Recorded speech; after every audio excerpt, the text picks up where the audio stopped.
Seigneur, nous voulons te rendre grâce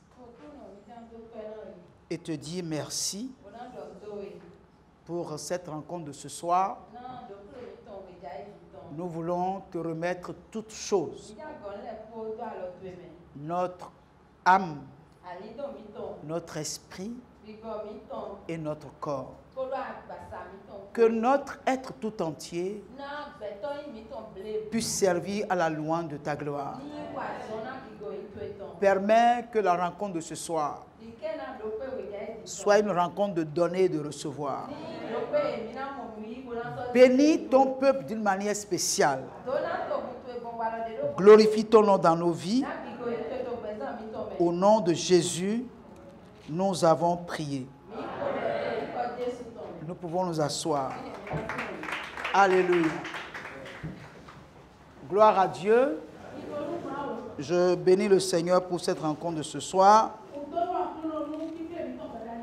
Alléluia. Puisse le Seigneur bénir chacun de vous. Alléluia. Nous sommes toujours en train de parler de la pensée humaine. Gloire à Dieu. Alléluia. Gloire à Dieu. Alléluia. Et nous avions dit que il n'y a pas de frontière entre la pensée et la langue. Si une frontière il y a, c'est très très limite.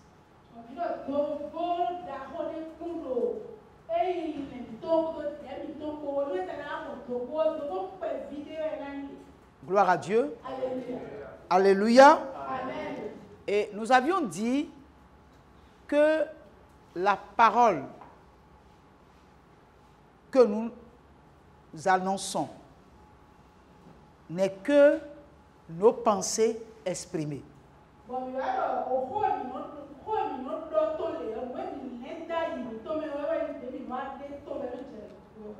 Gloire à Dieu. Et notre cœur est comme un champ. Alléluia. Est-ce que vous avez déjà vu un champ qui n'a pas de semences, où il n'y a pas de, il n'y a rien, une terre qui est là, mais qui n'a rien produit, qui ne produit rien?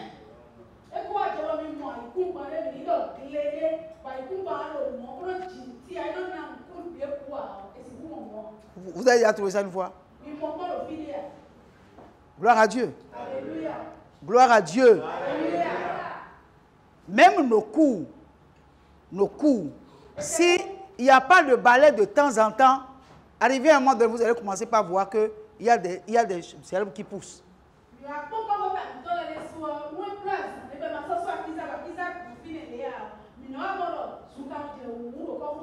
Vrai ou faux?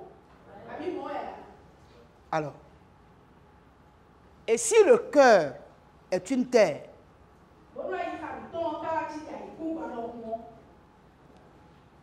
gloire à Dieu, ça veut dire qu'il peut produire des semences.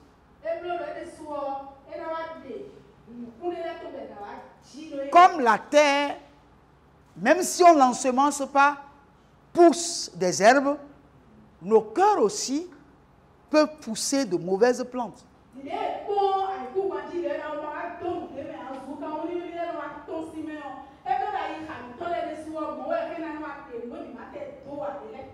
Gloire à Dieu. Alléluia.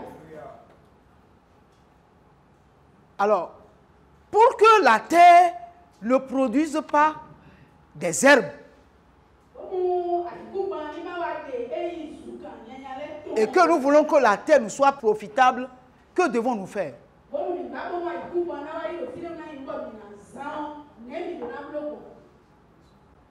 Hein?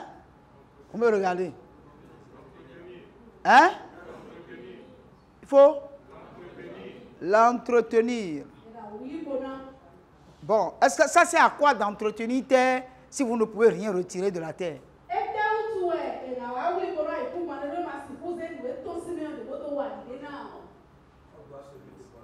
On doit semer de bonnes choses. Gloire à Dieu. Donc, il faut que sur la terre que nous possédons, sur notre champ, que nous ne laissons pas pousser des mauvaises herbes, mais que nous puissions faire remplacer les mauvaises herbes par des semences profitables.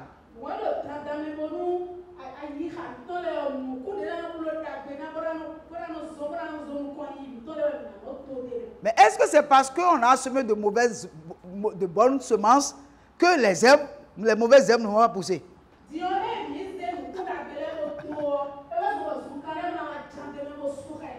Hein? Non. Alors si donc nous voulons que la terre que nous possédons, n'est-ce pas, ne puisse avoir que de bonnes semences, que devons-nous faire alors?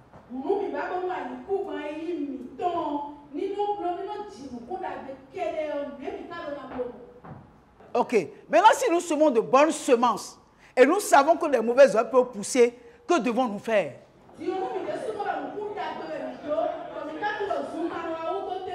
Qu'est-ce qu'il faut faire? Il faut sarcler.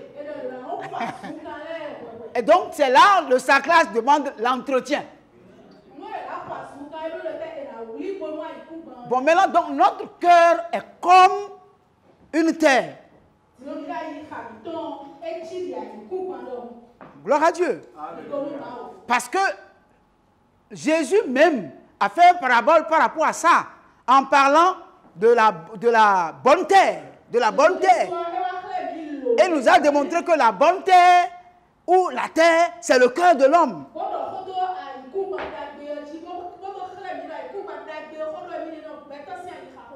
Gloire à Dieu. Alléluia. Gloire à Dieu. Alléluia. Donc, en réalité, en nous, dans notre cœur, il y a de bonnes pensées et de mauvaises pensées.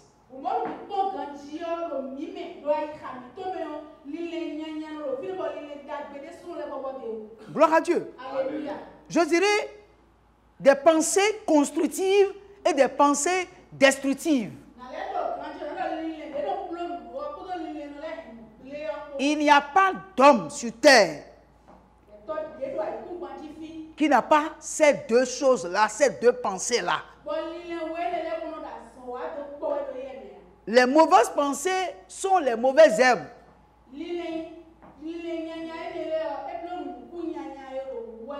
Et les bonnes pensées sont les bonnes semences. Gloire à Dieu. Alléluia. On nous dit que lorsque nous veillons sur notre langue, nous sauvons notre âme.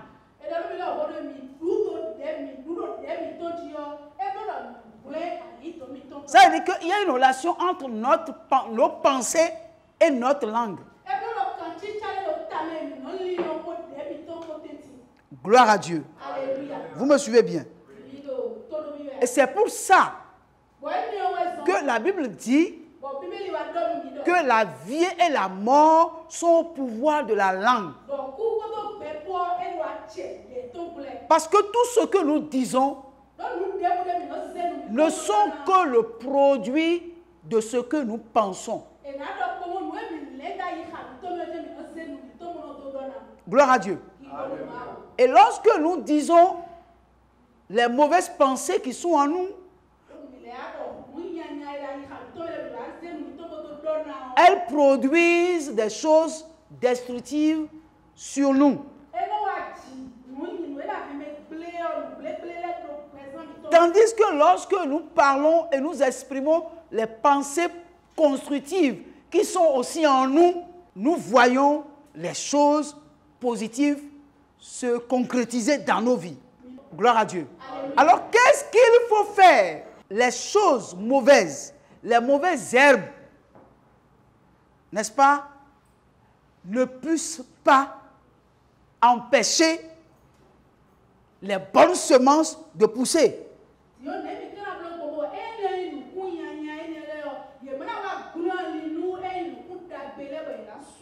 c'est de tout faire pour ne semer que de bonnes semences, mais en empêchant les mauvaises herbes de repousser.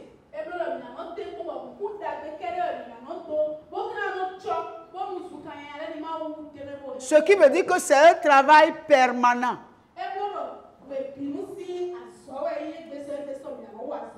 Gloire à Dieu. Gloire à Dieu. Alléluia.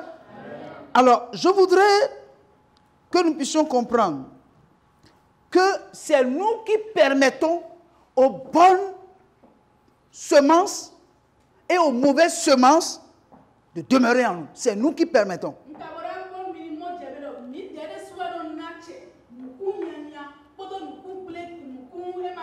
La mauvaise herbe ne peut pas habiter en nous si nous ne le lui permettons pas.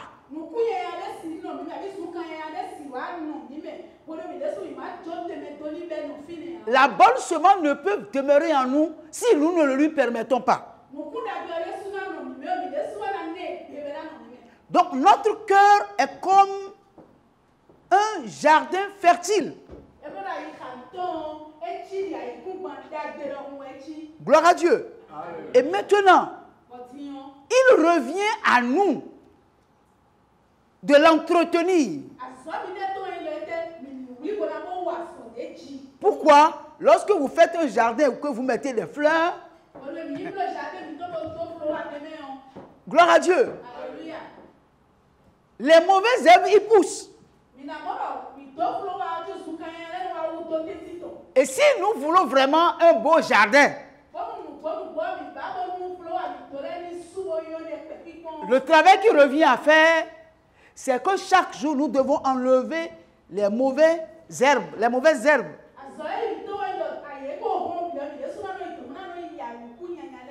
C'est-à-dire, tous les 3 jours, tous les 3 jours,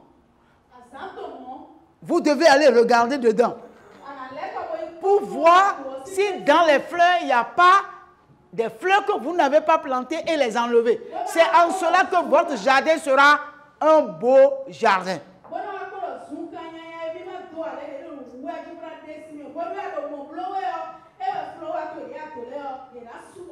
Donc tu ne dois pas permettre à aucune mauvaise herbe de pousser dans ton jardin.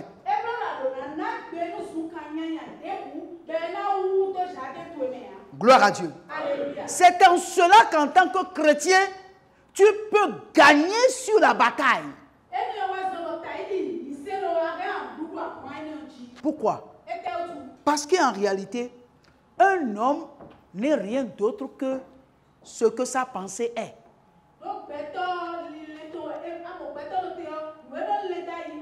Quand tu vois un homme debout, s'il est pauvre, si tu peux consulter sa pensée, tu dois comprendre.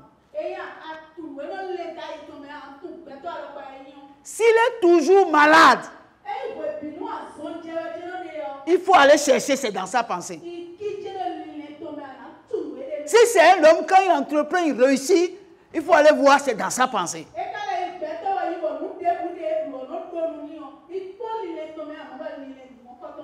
Gloire à Dieu.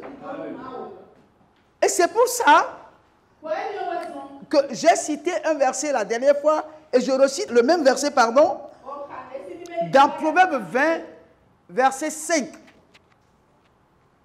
Lisez, si vous avez.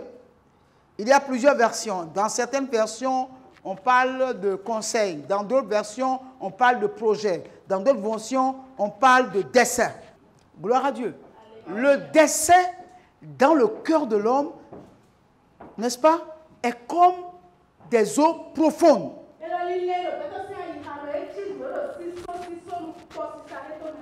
Alléluia. Ça veut dire qu'en réalité, un homme qui doit réussir, alléluia, doit savoir que Dieu l'attend. Alléluia. Que Dieu l'attend.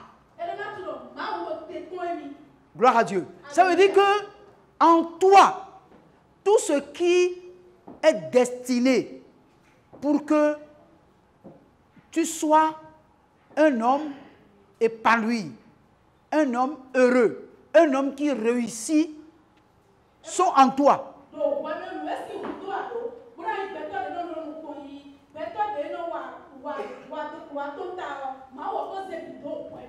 Gloire à Dieu.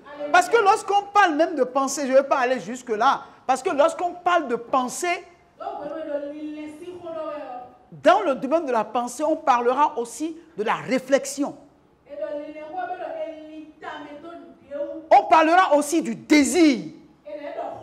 Donc on ne peut pas parler, ça dit, c'est ce que nous disons, il faut que vous compreniez que à partir de la pensée, on parlera de réfléchir. On parle de la réflexion. On parlera aussi du désir.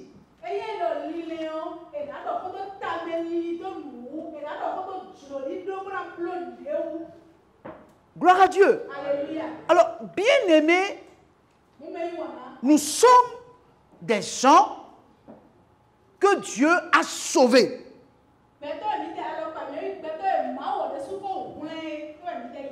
Nous sommes les brebis de son troupeau.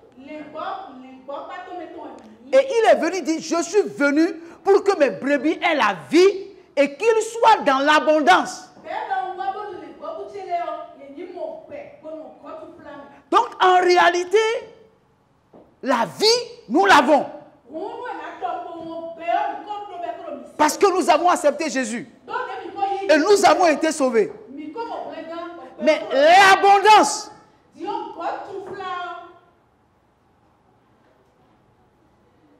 que devons-nous faire pour que nous puissions vivre cette abondance-là? Parce qu'il a dit que nous ayons la vie et que nous soyons dans l'abondance.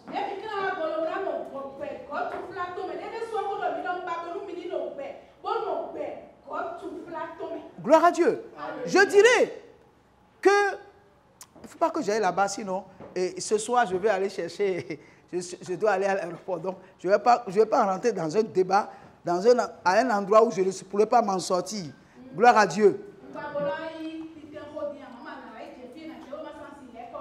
Gloire à Dieu. Alléluia. Donc, comme je le dis, le seul moyen pour semer, n'est-ce pas, de bonnes semences en nous,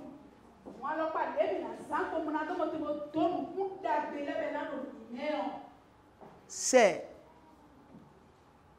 aimer la parole de Dieu. Remplir notre cœur de la parole. Recevoir les enseignements. Aimer les enseignements. Les études bibliques. Là où on doit se retrouver autour de la parole pour parler de la parole, tu dois désirer être là.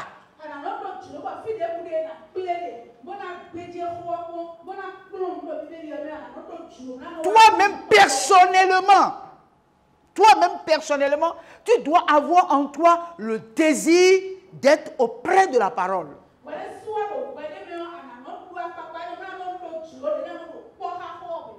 Plus tu manges la parole de Dieu, plus la parole de Dieu combat les mauvaises herbes qui sont dans ta vie.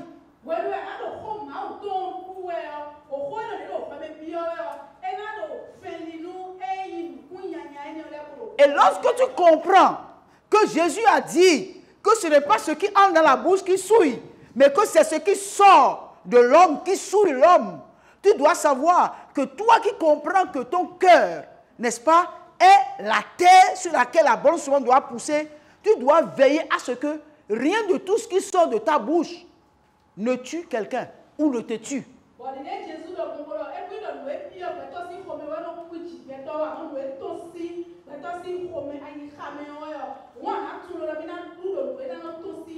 Donc tu dois combattre toutes les mauvaises pensées qui montent dans ton cœur, tu dois les combattre.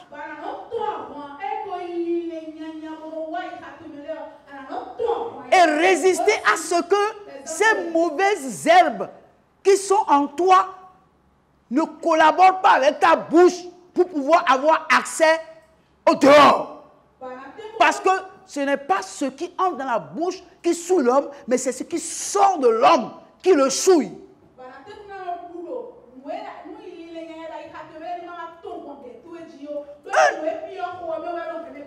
Un enfant de Dieu ne parle pas n'importe comment. Un enfant de Dieu, c'est quelqu'un qui sait veiller sur sa bouche pour ne pas permettre à de mauvaises choses de sortir de sa bouche.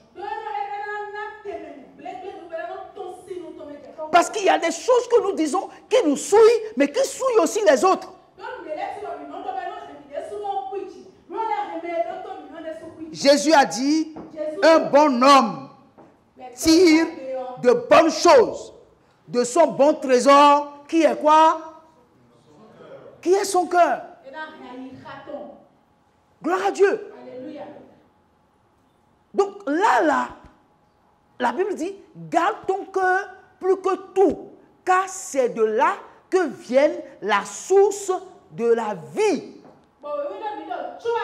Ou bien les sources de la vie. Gloire à Dieu. Bien-aimés, lorsque vous n'avez pas un bon cœur, la seule chose qui peut permettre à ce que votre cœur devienne un bon cœur, une bonne terre, c'est la méditation régulière de la parole. C'est l'assiduité aux enseignements, l'assiduité aux études bibliques.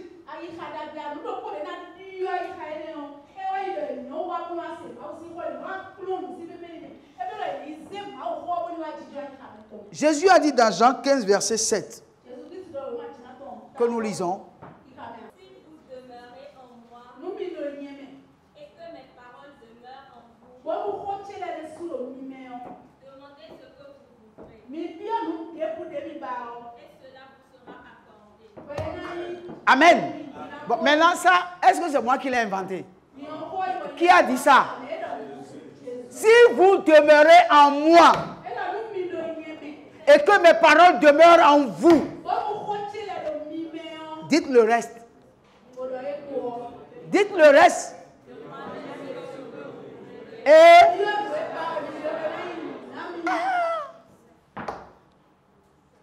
gloire à Dieu. Si vous demeurez en moi et que mes paroles demeurent en vous, si vous voulez que Dieu vous accorde tout ce que vous lui demandez, qu'est-ce qu'il faut faire? Hein? Sa parole doit demeurer. Je suppose que nous sommes déjà en lui. Ou bien, nous sommes déjà en lui.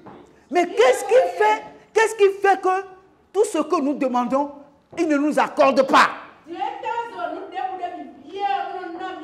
C'est que quelque part, la parole qui doit demeurer en nous, nous demeurons en lui. Mais sa parole qui doit demeurer en nous n'est pas vraiment en nous. Mais quel effort faisons-nous pour que cette parole-là demeure en nous? Vous pouvez jeûner, prier et demander. Est-ce qu'il vous l'a accordé? Il va vous accorder. Ah bon? Vous croyez? Gloire à Dieu.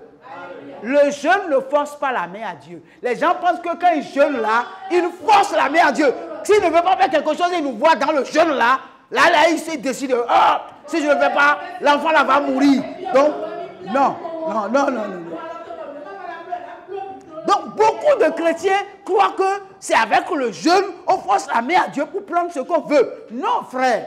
Si tu jeûnes, c'est pour toi que tu jeûnes. Ce n'est pas pour Dieu. Est-ce que je suis clair? Est-ce que vous me comprenez bien? Donc, beaucoup de personnes jeûnent et prient et ils n'obtiennent pas de résultats. Et ils se fâchent. Maintenant, ils se fâchent contre qui? Gloire à Dieu. Si vous demeurez en moi et que mes paroles demeurent en vous, mais que devons-nous faire pour que les paroles du Seigneur demeurent en nous? C'est être aux enseignements comme ce soir. Tu ne me diras pas que dans ce qu'on dit là, que tu n'apprends rien. Ou bien, que tu n'apprends rien, tu peux pas me dire ça? Mais si tu n'es pas ici ce soir, tu vas comprendre quoi? Tu vas saisir quoi? Gloire à Dieu. Donc c'est pour ça, l'assiduité aux enseignements est une nécessité pour toute personne qui veut voir la main de Dieu dans sa vie. En tant qu'enfant de Dieu, nous n'avons pas d'excuses à dire que nous ne pouvons pas venir à l'étude biblique, nous ne pouvons pas venir aux enseignements. Nous n'avons pas d'argument. Il ne peut pas avoir d'argument. C'est vrai, un homme peut avoir des empêchements. Un homme peut avoir des empêchements. Mais quand un homme décide de ne pas venir du tout aux enseignements, c'est qu'il y a un problème.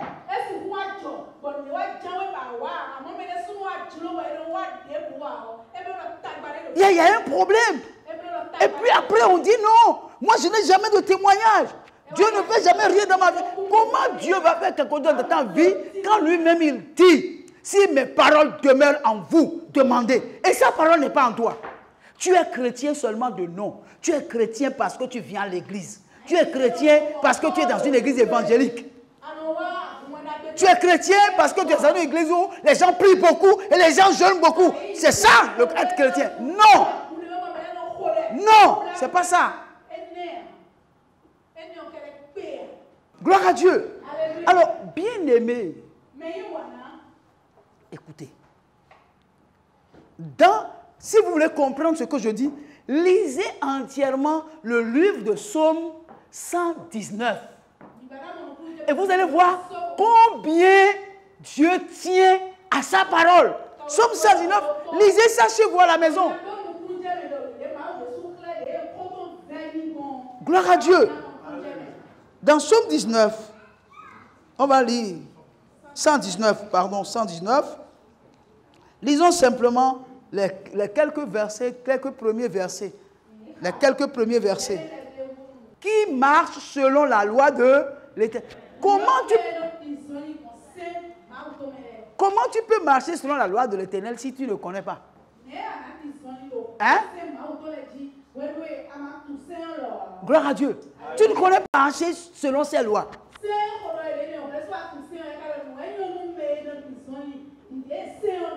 Lis le 2, continue.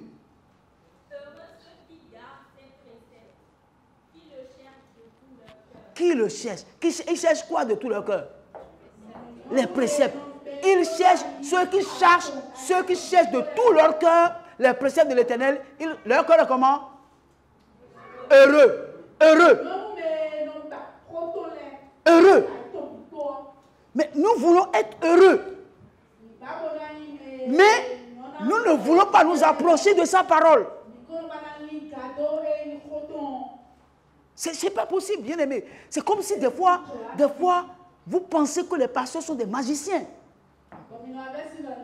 Ah non, vraiment, le pasteur là, depuis que je suis venu chez lui, il prie là, je n'ai pas encore obtenu un miracle. Frère, c'est pas comme ça, ça se passe. Hein? Non, il y a peut-être des pasteurs qui se comportent comme des magiciens. Moi, je n'en suis pas un. Non, le secret du christianisme, c'est la connaissance de la parole de Dieu. Gloire à Dieu. Plus vous apprenez à connaître la parole, mieux vous connaissez Dieu. Et mieux vous comprenez comment Dieu agit. Oh, je vous ai dit ici le mardi que comme vous ne pouvez entrer dans un magasin et faire des emplettes dans un supermarché sans être sûr que vous avez l'argent dans votre poche avant de venir au comptoir, de la même manière, vous ne pouvez pas entrer dans la présence de Dieu et obtenir quoi que ce soit si vous n'allez pas dans sa présence avec la foi.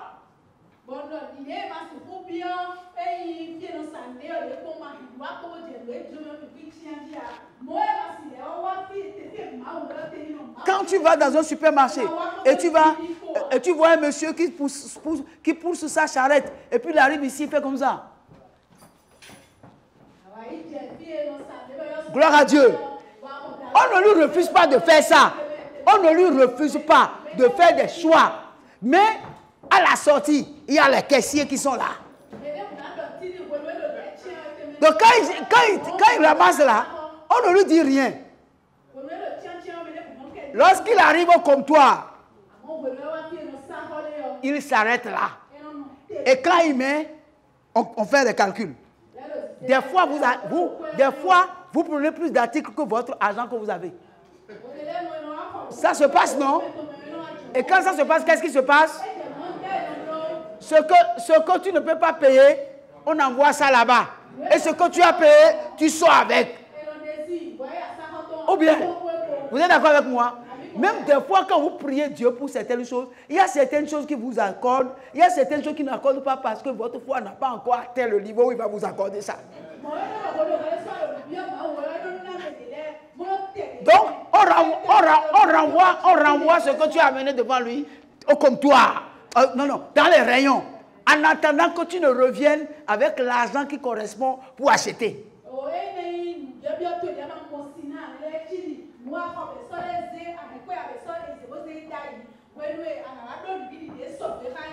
Gloire à Dieu. Bien aimé. Non. Comme on le dit, nous sommes des Maïmbawa. À quoi on va vous? Gloire à Dieu. Dieu ne peut pas prendre la parole et mettre ça dans ton cœur. C'est toi qui vas prendre la parole et lire pour mettre la parole dans ton cœur et le Saint-Esprit vient agir dessus. Tu dois avoir la volonté. La parole est là. Mais Dieu ne va pas te prendre et prendre la parole et mettre ça en toi. Non. La parole est là. C'est toi qui dois t'approcher de la parole parce que tu as bien compris le rôle que la parole de Dieu joue. Or, la foi vient de ce qu'on entend. Ce qu'on entend vient de la parole de Dieu. Donc, c'est la parole de Dieu que vous méditez là qui produit en vous la foi qui vous permet de recevoir de Dieu. C'est pourquoi Jésus a dit, si vous demeurez en moi et que ma parole demeure en vous, si la parole de Dieu demeure en vous, il est impossible que vous ne puissiez pas avoir la foi. Et lorsque vous priez, c'est normal que ce que vous demandez, on vous l'accorde. Mais si vous venez au comptoir, il n'y a pas la foi, il n'y a pas moyen de partir avec l'article. Vous redéposez l'article.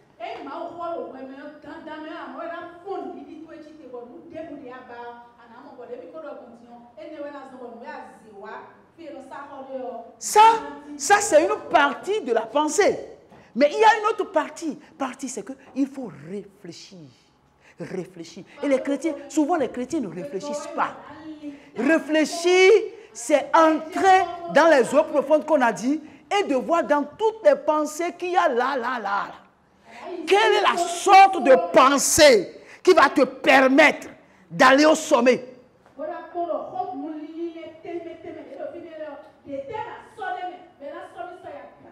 Aujourd'hui, on ne va pas aller là-bas. Je m'arrête juste ici. Vous comprenez, non? Ça va? Vous comprenez? Je vais m'arrêter juste ici. Et je vais dire, est-ce qu'il y a quelqu'un qui a des questions à poser?